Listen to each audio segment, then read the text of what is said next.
Welcome back, everybody, to SPANK'UM Chess. I am B Hood, and today we're going over another episode where you're dealing with the Reti. When your opponent plays knight to f3, one knight to f3, my recommendation is you go knight to c6. And in my previous video, I showed you when your opponent plays c3. In this video, I'm showing you how you can handle it when your opponent switches and makes a transposition to the queen's pawn opening with d4. So let's check it out. So the Reti starts out with, I'm playing from the black perspective, knight to f3, you go knight to c6, and your opponent plays d4. So what the d4 move is, he's getting his dark square bishop into the game. He's occupying the center, and you want to respond to that. Now, my response to that is to go e6. So it's a slight inaccuracy. However, I don't agree with that line simply because I'm going to go d5, but I want to get my dark square bishop out to c4, call a check, and depending on how white responds is how I'm going to determine the game, and then go d5, get my knight to f6. My opponent chooses to go d5, which is a mistake, because now I'm going to earn a tempo on the queen by going he captures on d5, queen captures on d5, and now knight to f6. So now with the knight to f6 is my opponent has to do something. I gain a tempo on the queen. The e4 and e5 squares are covered by my knights, and he has three different replies. In this particular position, my opponent goes queen to d1, and I go d5. Now you're seeing it all coming together. Now my bishops have a lot of scope. The fuck's that mean, grunt shit? His light square bishop is pinned in due to the tempo that I gained on his queen. His dark square bishop does have some scope. He can get his dark square bishop out, and that'll be an advancing play, but I can easily respond with bishop to e7, castle on the king side, and I'm still up one move. My opponent plays e3, so now you see the dark side of his move order. I respect your ambition, Willie, but you got to have vision. The e3 move has now closed off his dark square bishop. Sure, he can still be in kettle, go to b3 and get his bishop there and occupy the diagonal, but that's a little bit slow. That'll be a little bit slow because don't forget, I still have bishop to b4 check, and if he goes c3, that's another piece in the way. That is another piece in the way, and we'll see how I respond to that. I go bishop to b4 check. Now you see how it's coming together. He has to respond. Does he want to give up his dark square bishop? Let's see. He goes c3.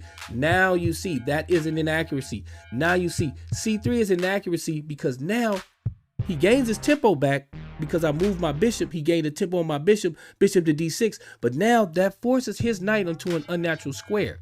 This square is not a natural square for that knight, because then it'll also bottle up his dark square bishop.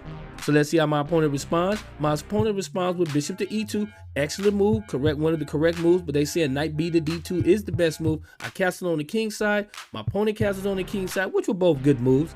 And now, knight to e7. I go knight to e7. Now, I've done a ton of videos on the Nimzovich defense. You want to get your knight onto this g6 square. And this has a similar pattern.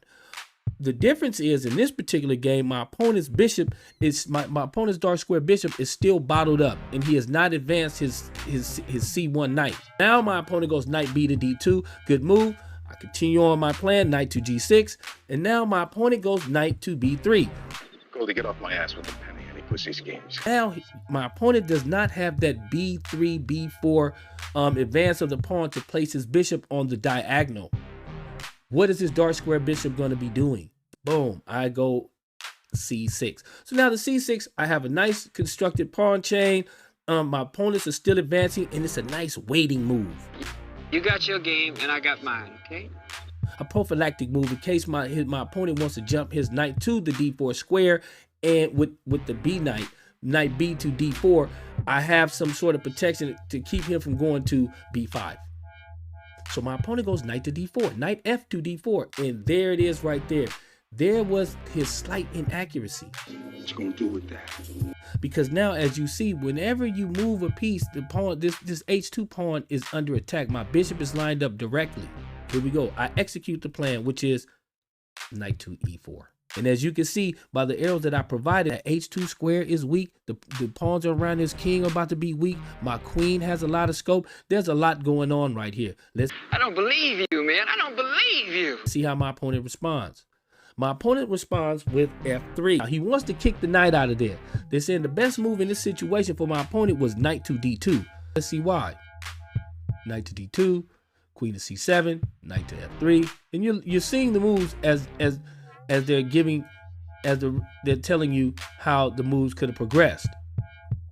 Not to say that I would have went down that complete line. He gained some more momentum. However, I go check. Now you see why. Now you see why.